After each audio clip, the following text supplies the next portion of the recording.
انسان دنیا میں بہت سارے کام کرتا ہے، لیکن کچھ لوگ ایسے ہوتے ہیں جو آدھا ادھورا کام کرتے ہیں۔ آدھا ادھورا کام کرنے والے شخص کو خود بھی اس کی لذت محسوس نہیں ہوتی۔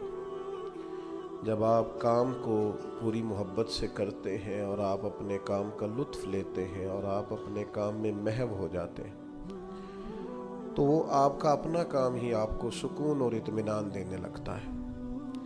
کچھ لوگ کچھ چیزوں پر عمل کرتے ہیں، ایک قدم آگے کرتے ہیں، پھر پیچھے کرتے ہیں، پھر آگے کرتے ہیں، پھر پیچھے کرتے ہیں۔ اس کا نتیجہ بھی یہ نکلتا ہے کہ وہ زندگی میں قوت فیصلہ سے محروم ہو جاتے ہیں۔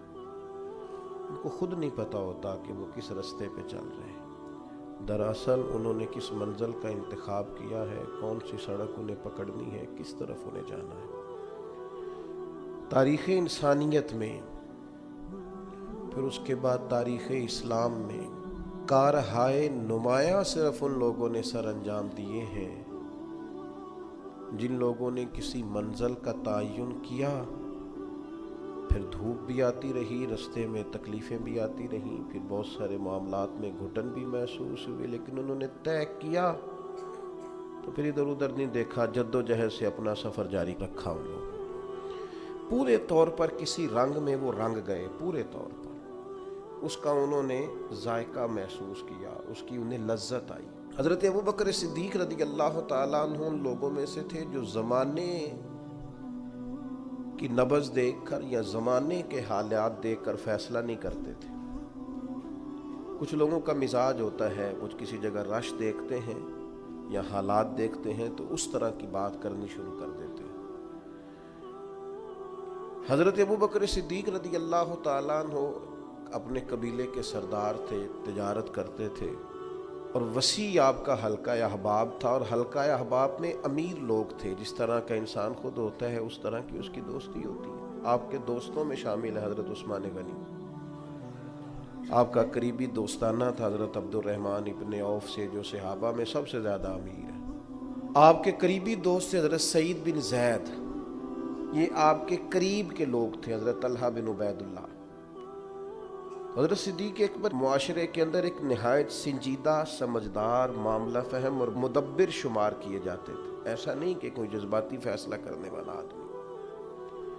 حضرت صدیق اکبر نے نبی کریم صلی اللہ تعالیٰ علیہ وسلم کے اعلان نبوت فرماتے ہی لوگوں کا رد عمل بھی دیکھ لیا تھا۔ فوری طور پر لوگ رائے کیا دے رہے ہیں وہ بھی دیکھ لیا تھا۔ ہمارے ہاں بہت سارے لوگوں کی ضمیر کی آنکھیں کھل جاتی ہیں،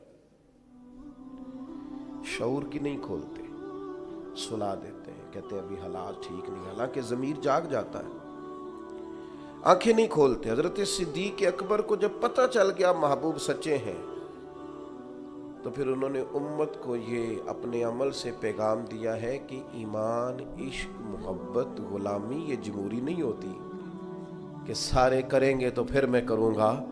جب ان کی آنکھیں دل کی کھل گئیں تو ضمیر کی بھی کھولی، اور پھر لوگوں کو نہیں دیکھا وہ کلمہ پڑھ رہے ہیں کہ نہیں پڑھ رہے، وہ فوراً کلمہ پڑھ کے مسلمان ہو گئے۔ زندگی میں شعوری فیصلے کریں اور جلدی کریں، یہ حضرت صدیق اکبر کی زندگی کا پہلا سبق ہے۔ ساری زندگی ڈبل مائنڈڈ رہنا، میں ٹھیک چل رہا ہوں کہ نہیں چل رہا، مجھے چلنا چاہیے کہ نہیں چلنا چاہیے، یہ راستہ ٹھیک ہے کہ نہیں ٹھیک۔ بھئی آپ چلتے رہیں، جو گھر سے نکلتا ہے منزل تک پہنچ جایا کرتا ہے۔ حضرت ابوبکر صدیق رضی اللہ تعالیٰ عنہ فوراً فیصلہ کرنے والی شخصیت کا نام ہے، اور فوراً فیصلوں پہ عمل درآمد کرنے والی شخصیت کا نام ہے۔ اور حضور کے ایسے فیصلے بھی جو لوگوں کے لیے سمجھنا مشکل تھے۔ حضور علیہ الصلوۃ والسلام چلے گئے حدیبیہ میں، 1400-1500 صحابہ سے خود نبی کریم نے فرمایا احرام باندھو بھائی، عمرہ کریں گے۔ یہاں کسی آدمی کا ویسے تھوڑا لیٹ ہو جائے عمرہ تو لوگ پوچھتے آپ گئے نہیں، خیریت تو ہے؟ تو نبی کریم 1400-1500 لوگوں کو لے کر گئے، اور جب مقام حدیبیہ پر پہنچے تو کفار نے روک لیا، انہوں نے کہا ہم نہیں جانے دیں گے آپ کو۔ وہاں صلح لکھی گئی، شرائط طے ہوئی، ان میں ایک شرط یہ تھی کہ اس سال آپ واپس جائیں گے، اگلے سال آئیں گے، بندھے ہوئے احرام کھولیں گے۔ کون؟ جو کعبے کے مالک اور وارث ہیں، خود نبی پاک علیہ السلام۔ آپ واپس جائیں۔ حضور نے شرط مان لی۔ پھر شرط انہوں نے رکھ دی ایک نئی، کہا جو بندہ مسلمان مکے سے مدینے جائے گا مدینے والے پناہ نہیں دیں گے، واپس بھیج دیں گے۔ کہ مدینے کا شخص مکے گیا تو مکے والے واپس نہیں بھیجیں گے، شرط برابر کی نہیں، پر حضور نے فرمایا مان لو، لکھو۔ بڑا مشکل کام ہے اس طرح کی باتیں کرنا، یہ تو دب کے صلح ہو رہی ہے۔ اب ایک اور شرط، جب شرطیں لکھی جا رہی تھی تو ایک اور شرط، حضرت مولا علی شیر خدا مولا کائنات رضی اللہ تعالیٰ عنہ کے ہاتھ میں قلم تھا، وہ لکھ رہے تھے۔ جب شرطیں لکھنے لگے تو انہوں نے لکھا محمد رسول اللہ صلی اللہ تعالیٰ علیہ وسلم اور قریش مکہ کے مابین معاہدہ۔ اس پر بھی کفار بولے، انہوں نے کہا یہ بھی ہمیں قبول نہیں، آپ محمد ابن عبداللہ لکھیں، محمد رسول اللہ نہیں، محمد ابن عبداللہ لکھیں، یہی تو ہمارا آپ سے مسئلہ ہے معاذ اللہ، اگر ہم آپ کو رسول اللہ مان جائیں تو لائی کس بات کی، آپ کاٹیے۔ حضور کا حکم ماننا بڑا ضروری ہے۔ نبی پاک نے فرمایا حضرت علی سے یہ رسول اللہ کاٹ دو۔ مولا علی قلم چھوڑ کے پیچھے کھڑے ہو گئے، پھر فرمایا اسے کاٹ دو، پھر پیچھے کھڑے ہو، کاٹ دو۔ شیر تھے، شیر اور دلیر لوگوں کی آنکھوں میں آنسو کم آتے ہیں۔ تیسری دفعہ کریم نے فرمایا علی میں نے کہا ہے کاٹ دو، ہاتھ باندھ دیے، کہا حضور نہیں کاٹنا تھا، غلام فریدہ میں ساری تیری، تینوں وجہ یقین نہیں آیا، کاٹ دو اس کو۔ تو مولا کائنات نے، اب حضور نے یہ نہیں فرمایا لکھنا آتا ہے تو کاٹنا کیوں نہیں آتا، یہ نہیں فرمایا، حضور نہیں کاٹا جاتا، فرمایا چل پھر اس طرح کر، تو پیچھے ہٹ۔ اللہ کے محبوب نے خود وہاں سے رسول اللہ کاٹ کے محمد ابن، اتنی سخت شرطیں، اتنی سخت شرطیں۔ اور پھر حضور نے ابھی شرط طے ہی کی تھی کہ جو مکہ مکرمہ سے آئے گا ہم اسے پناہ نہیں دیں گے، ابھی شرط طے ہوئی تھی، لکھی نہیں تھی کہ حضرت ابو جندل آ گئے، پیروں میں زنجیریں، ہاتھ بندھے ہوئے، رو کے عرض کی حضور مجھے نہ چھوڑ کے جائیے گا، بڑا مارتے ہیں، تکلیف دیتے ہیں۔ ابھی بات ہو ہی رہی تھی کہ پھر قریش میں سے لوگ بولے کہ آپ نے وعدہ کیا نہیں لے کے جائیں گے، اسی عالم میں حضور نے واپس بھیجا۔ اتنی کڑی شرطیں، جب یہ معاہدہ طے ہو گیا، احرام کھولنے ہیں، بڑا مشکل کام ہے، 1 سال تک انتظار کرنا ہے، واپس جائیں گے، یہودی رہتے ہیں، منافق رہتے ہیں مدینے میں، باتیں کریں گے، ساری باتیں پیش نظر تھیں۔ حضرت عمر جذبہ جہاد سے سرشار، صحیح بخاری میں موجود ہے، نبی کریم کے حضور حاضر ہوئے، عرض کی حضور آپ بھی سچے، قرآن بھی سچا، اسلام بھی سچا، ہم دب کے صلح کیوں کر رہے ہیں؟ آپ ہمیں اجازت دیں، نمٹ لیتے ہیں ان سے۔ نبی پاک علیہ الصلوۃ والسلام نے کیا فرمایا؟ فرمایا عمر میں اللہ کا رسول ہوں، میں مرضی سے فیصلے نہیں کرتا، وہی کہتا ہوں جو میرا رب حکم ارشاد فرماتا ہے۔ حضرت عمر عرض کرنے لگے یا رسول اللہ آپ نے فرمایا نہیں تھا کہ عمرہ کریں گے، احرام باندھو؟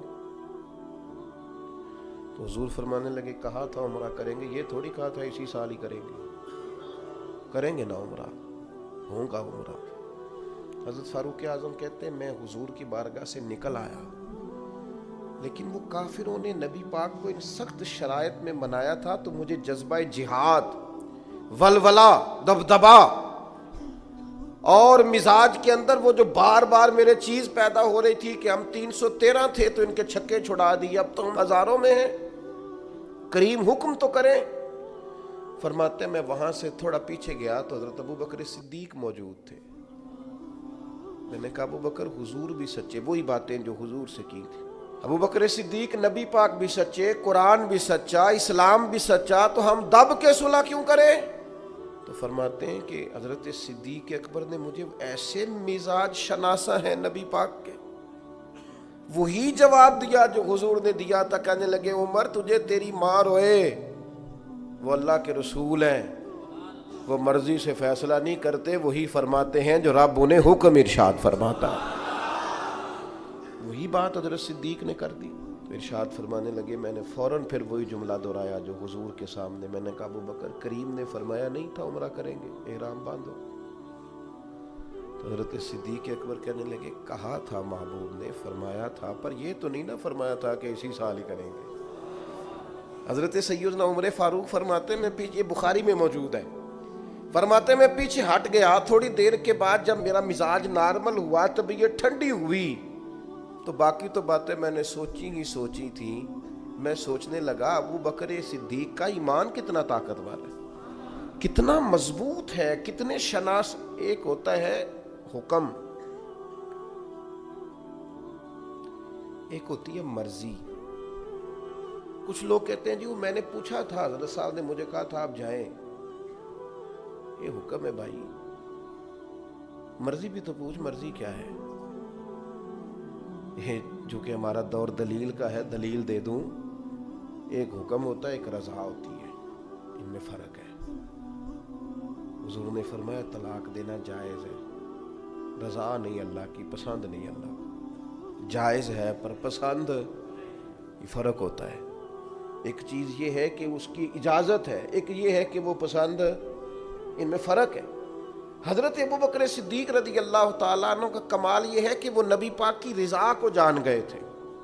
انہیں حضور نے فرمایا نہیں تھا کہ بلال کو خرید کے لائیں، فرمایا نہیں، نبی پاک حکمن نہیں کہا، لیکن حضور سیدنا بلال کے لیے پریشان تھے، تو جناب صدیق بات سمجھ گئے اور جا کے کہا بلال خریدنے آیا ہوں۔ تو اس نے اپنے حساب سے بڑے مہنگے پیسے بتائے، تو آپ فرمانے لگے تو انہیں اپنی اوقات کے برابر ہی بات کی ہے، میں تو بہت کچھ لے کے آیا تھا۔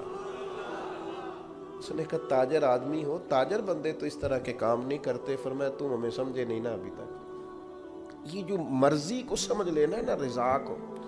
میں آپ سے عرض کروں، میں دینی لوگوں سے بھی مجھے شکوہ رہتا ہے، دینی لوگ بھی کئی دفعہ 2 قدم پیچھے ہٹتے ہیں، اپنے کام کا مزہ نہیں لیتے، دفاعی محاذ پہ کھڑے ہو جاتے ہیں، نہیں جی نہیں وہ تو بات آپ کی ٹھیک ہے، پر وہ میں نے، میرا مطلب یہ ہے ان کا۔ بھئی آپ کچی باتیں کیوں کرتے ہیں؟ کس بات کا ڈر ہے؟ اگر آپ رسول پاک کی غلامی کا دعویٰ کرتے ہیں تو وہ سرے اشر بھی کریں گے۔ 2 قدم پیچھے ہٹنے کا کیا معنی؟ آپ فلاں جگہ، جی ہاں میرا بھی فلاں جگہ نسبت کا رشتہ، یہ کیا بات ہوئی؟ کچی باتیں کرتا ہے تو؟ اگر تیرا کسی جگہ نسبت کا رشتہ ہے تو کہہ میں غلام ہوں فلاں کا، اعلان کر۔ یہ کیا بات ہوئی؟ کمزور باتیں کرنا، اپنے کام کا لطف ہی نہ لینا اور پلپلا پڑ جانا، کمزور باتیں کرنا۔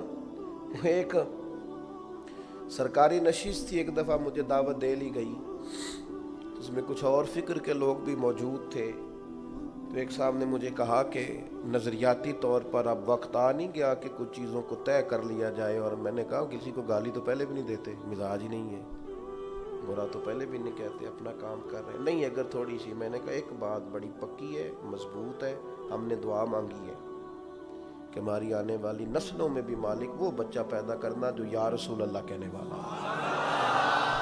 میں وہ سنی ہوں جمیل قادری مرنے کے بعد، میرا لاشا بھی کہے گا صلاۃ و نظریاتی کمزوری کوئی نہیں، کچی باتوں کا قیامت۔ داتا صاحب جاتے ہیں تو میرے بھائی ہم ڈٹ کے جاتے ہیں، خواجہ اجمیر کے ہاں جاتے ہیں تو اللہ کے فضل سے ڈٹ کے جاتے ہیں، غوث اعظم جیلانی کو مرشد مانتے ہیں تو دعویٰ یہ ہے کہ خدا کے فضل سے ہم پر ہے سایہ غوث اعظم کا، اور ہمیں دونوں جہاں میں ہے سہارا غوث اعظم۔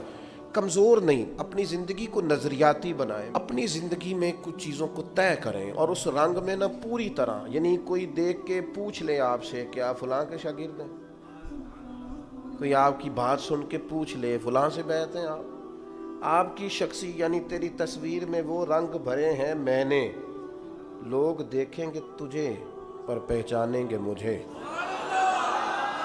انسان کی کیفیات ہوں، یعنی اس کا انداز ہو، اس کا طور طریقہ ہو، لوگوں کو پتہ چلے کہ اس کی نسبت کس جگہ پہ، کمزور کچی باتیں نہیں۔ عیسائی اس طرح کرتے تھے کہ ان کے ہاں جب کوئی بچہ پیدا ہوتا نا تو بچے کو نا برتن میں زرد رنگ پانی میں ڈال کے نا تو بچے کے اوپر ڈالتے، کہتے اب یہ عیسائی ہو گیا، ہم نے اسے زرد رنگ چڑھا دیا۔ تو بعض لوگوں نے نا مسلمانوں سے پوچھا، اور میرا خیال یہ ہے کہ اس طرح کے سوالات اکثر عورتوں سے کرتی ہیں، تمہارا کون سا رنگ ہے؟ عیسائی رنگ ڈالتے تھے اپنے بچوں کو زرد رنگ، اب یہ پکا عیسائی ہو گیا ہے۔ تو رب کریم نے فرمایا ان سے کہو صبغۃ اللہ، ہم نے اللہ کا رنگ اوڑھا ہے۔ یہ قرآن مجید کی آیت جو میں نے تلاوت کی، مسلمان کا رنگ کیا ہے؟ صبغۃ اللہ، ہم نے اللہ کا رنگ لیا ہے۔ ومن احسن من اللہ صبغہ، اور ان سے پوچھو اللہ کے رنگ سے سونا رنگ بھی کسی کا ہو سکتا ہے؟ یہ مسلمانوں پر جو رنگ ہے یہ اللہ، اور پوری طرح رنگ گئے اس میں۔ کون کون رنگے؟ تمام صحابہ، تمام اہل بیت، اس کے بعد اولیاء، صوفیاء، اتقیاء، علماء، مفسرین، محدثین۔ تاریخ انسانیت میں بڑے لوگ آئے جو صبغۃ اللہ، اللہ کے رنگ میں رنگ گئے۔ عقیدے مضبوط، توکل مضبوط، شکر مضبوط، صبر مضبوط، حضور کی غلامی مضبوط۔ کہ میرا دل کرتا ہے دو لوگوں کے نام لوں جو پوری طور پر صبغۃ اللہ میں رنگ گئے۔ ایک نام انبیاء میں ہے، وہ ہے حضرت ابراہیم خلیل اللہ کا۔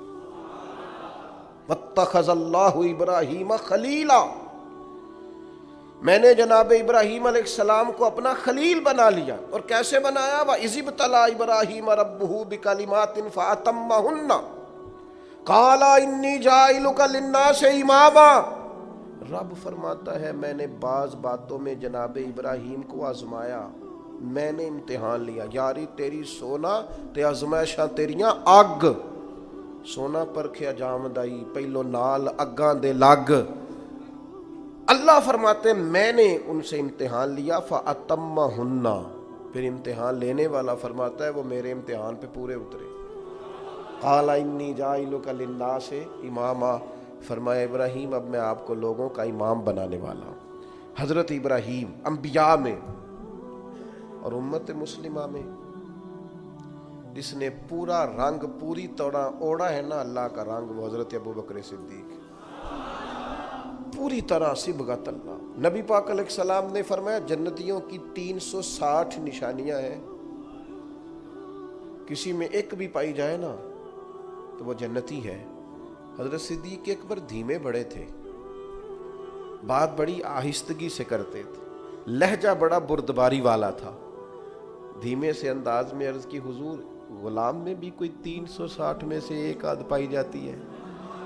وہ جنتیوں کی 360 علامتیں، کسی میں ایک پائی جائے علامت تو بندہ جنتی ہے۔ جنتیوں کی علامتوں میں سے تو بڑے دھیمے انداز میں، تھوڑا وہ شہرت سے بچنے والا، پیچھے پیچھے رہتا ہے اور جی چاہتا ہے ساری غزلیں اس پیارے کے نام کریں۔ پوچھا کہ میرے اندر بھی ایک پائی جاتی ہے؟ پھر حضور مسکرائے، اور جس انداز کا سوال تھا اس سے کئی لاکھ گنا بے حساب گنا بڑھ کے محبوب نے مسکرا کے کہا ابو بکر کسی میں ایک پائی جاتی ہے، کسی میں 2 پائی جاتی ہیں، آپ کے اندر تو 360 ساری کی ساری پائی جاتی ہے، ساری کی ساری۔ لوگوں نے بڑی بڑی جناب صدیق اکبر کی شان بیان کی۔ یہ جو ہم تو الحمدللہ مرید ہی مولا علی کے ہیں نا، ہمیں جو شجرہ دیا گیا ہے نا، شجرہ، ہم حضرت علی کے مرید ہیں۔ ہمیں جو ہمارے بزرگوں نے شجرہ دیا ہے نا، اس میں نبی پاک کے بعد مولا علی کا نام ہے۔ ہمارے شجرہ طریقت میں ہم سچی مچی کے مرید ہیں، مولا علی کے مرید ہیں شیر خدا سے۔ لیکن ہم اس لیے حضرت صدیق کی تعریفیں کرتے ہیں کہ ہمارے پیر مولا علی جناب صدیق کی تعریف کرتے ہیں، مولا علی شیر خدا رضی اللہ تعالیٰ عنہ تعریف کرتے ہیں۔ بڑے لوگوں نے شان سیدنا صدیق اکبر بیان کی، اور نبی پاک کے جو الفاظ ہیں نا، بعد کی تو شرح ہی نہیں ہو سکتی۔ حدیث میں بعض ایسے حضور کے ارشادات ہیں شرح ہی کوئی نہیں، کیا تفصیل کرے کوئی۔ یعنی صحیح حدیث میں حضور نے فرمایا مجھے جتنا نفع ابو بکر کے مال نے دیا ہے کسی کے مال نے نہیں دیا۔ حضور فرمانے لگے گر میں کسی کو خلیل بناتا تو ابو بکر صدیق کو بناتا۔ آپ سمجھ رہے ہیں چیزوں کو؟ میری بات پر غور کرنا۔ بڑے لوگ عظمت صدیق بیان کرتے ہیں۔ ہمارے ہاں خانقاہ آل و مہار شریف ہے سیالکوٹ میں، وہاں خطیب الاسلام پیر سید فیض الحسن شاہ صاحب آل و مہاروی رحمت اللہ، ابو الکلام انہیں کہا جاتا تھا۔ گفتگو کرنے میں مہارت، سید زادے کا روب اور خون رسول کی چاشنی۔ نقشبندی اپنا سلسلہ طریقت حضرت صدیق اکبر سے شروع کرتے ہیں نبی پاک کے بعد۔ نقشبندی سلسلہ طریقت میں نبی پاک کے بعد حضرت صدیق اکبر کا نام ہے، پھر حضرت سلمان فارسی کا، اس طرح کر کے وہ اپنا شجرہ طریقت مشائخ چلاتے ہیں۔ حضرت پیر فیض الحسن شاہ صاحب رحمۃ اللہ علیہ چونکہ چورا شریف سے وابستہ تھے، نقشبندی سلسلے میں مرید تھے، ایک بات کرتے تھے تو وہ جن سے میں نے سنی انہوں نے بھی بڑے والہانہ انداز میں سنائی، کہنے لگے بات کرتے تھے جان نکال لیتے تھے، کہتے تھے لوگوں سنو میں سید ہوں، میری آنکھ دیکھو سچا سید ہوں، فرماتے تھے میری طرف دیکھو میں نے کچھ 4 کتابیں پڑھی ہیں، پڑھا لکھا سید ہوں، اور پھر بات کرتے تو بات میں اور وزن پیدا کرتے، کہتے اگر مجھے کہو تو میں اپنے سے لے کر مولا علی تک اپنا سارا شجرہ نسب بیان کروں، میں اپنی ماں سے لے کر سیدہ فاطمہ تک سارا شجرہ نسب بیان کروں۔ فرمایا کرتے تو سنو لوگوں، میں بیٹا علی کا ہوں پر مرید ابو بکر صدیق کا ہوں، اس لیے کہ میں نقشبندی سلسلہ طریقت سے ہوں، بیٹا علی کا ہوں پر مرید ابو بکر۔ یہ دیکھو کمال، یہ شان ہے سیدنا صدیق اکبر کی، بیاں ہو کس زبان سے مرتبہ صدیق اکبر کا، کہ محبوب خدا محبوب ہے صدیق اکبر کا، لٹایا راہ حق میں گھر کئی بار اس محبت سے، کہ لٹ لٹ کر حسن گھر بن گیا صدیق اکبر کا۔ نبی کریم نے فرمایا مسجد نبوی میں جس کا بھی دروازہ کھلتا ہے نا، سارے دروازے بند کر دو، صحیح بخاری ہے، سب بند کر دو دروازے، ابو بکر صدیق کا دروازہ نہ بند کرنا۔ آج بھی کسی بھی زمانے میں مسجد نبوی کے سب دروازے بند کیے جا سکتے ہیں، لیکن جس کے باہر لکھا ہے نا باب ابی بکر صدیق، وہ دروازہ کبھی بند نہیں ہوتا، کیونکہ اس دروازے کو مدینے والے محبوب نے کھلوایا ہے، وہ ہمیشہ چمکتا ہے۔ لوگ شرارتیں کرتے ہیں، اور انسانی طبیعت ہوتی ہے کہ شرارت کی طرف جلدی مائل ہوتی ہے۔ کوئی اپنا قد اونچا کرنے کے لیے بعض اوقات کسی بڑے آدمی کے خلاف بات کرتا ہے تو لوگ اسے بھی غور سے سنتے ہیں، یہ بھی ایک طریقہ ہوتا ہے شہرت حاصل کرنے کا۔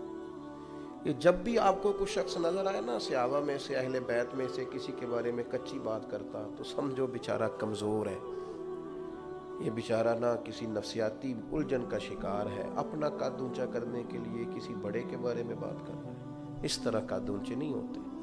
کبھی ایسے لوگ، بہت سارے لوگ ایسے ہیں جن کی کوئی حیثیت ہی نہیں بیچاروں کی، میں ان سے کہتا ہوں ہمیں نا اپنی اوقات میں رہنا چاہیے، اوقات سے اونچی بات۔ ہمارے دادا شیخ تھے حضرت مولانا مصطفیٰ رضا خان صاحب رحمۃ اللہ، ان سے کسی نے حضور کی 4 بیٹیوں کے نام پوچھے تو حضرت اٹھ کے اندر چلے گئے۔ اس نے اعتراض کیا دیکھو کتاب دیکھنے چلے گئے، اتنے بڑے مفتی ہیں اور بیٹیوں کے نام یاد۔ حضرت واپس آئے تو داڑھی سے پانی کے قطرے گر رہے تھے، فرمانے لگے وضو کرنے گیا تھا، میں نے حضور کی بیٹیوں کے نام کبھی بغیر وضو زبان سے ادا نہیں کی۔ اپنا قد دیکھیں اور اس قد میں رہیں، اپنے قد سے اونچی کبھی کوئی بات نہ کریں، کبھی کمزور نہ پڑیں۔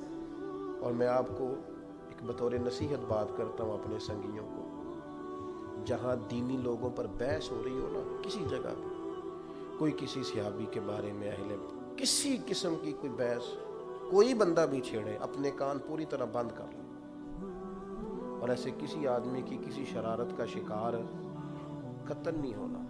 یہ بڑا خوفناک منظر ہے۔ کفر اگر کبھی ہم سے پوچھے گا تو ہم یہ بتائیں گے کہ قرون اولیٰ کے لوگ بھی لڑتے رہے تھے، کوئی زمانہ ٹھیک ہی نہیں رہا تھا، کیا جواب دیں گے آپ دنیا کو؟ اس لیے بڑوں کے معاملات کے اندر الجھنے کی ضرورت، بڑے تھے، بڑوں کی باتیں بڑی ہوتی، اس لیے اپنی زندگی میں جناب ابو بکر صدیق سے 3 باتیں سیکھ لیں۔ ایک تو انہوں نے وفا کر کے دکھائی ہر جگہ، اور دوسری بات یہ ہے کہ حضور کی رضا جس چیز میں تھی انہوں نے اپنے آپ کو اس چیز کا عادی بنایا، اور تیسری اہم اور نتیجہ خیز بات یہ تھی کہ دین کی امانت کو بطور امانت لیا ہے تو اسے امانت ہی سمجھا ہے۔ ان کے اپنے بیٹے جوان تھے، صحابی تھے، 4 نسلیں صحابی ہیں جناب صدیق کی، اور جناب عمر سے ویسے ان کی زندگی میں بنی نہیں، مقابلہ ہی رہا۔ حضرت عمر بھی کہتے ہیں میں ساری زندگی آگے گزرنے کی کوشش کرتا رہا، آپ کو ایسا نہیں ملے گا کبھی بھی کہ بڑا ان کا کوئی قریبی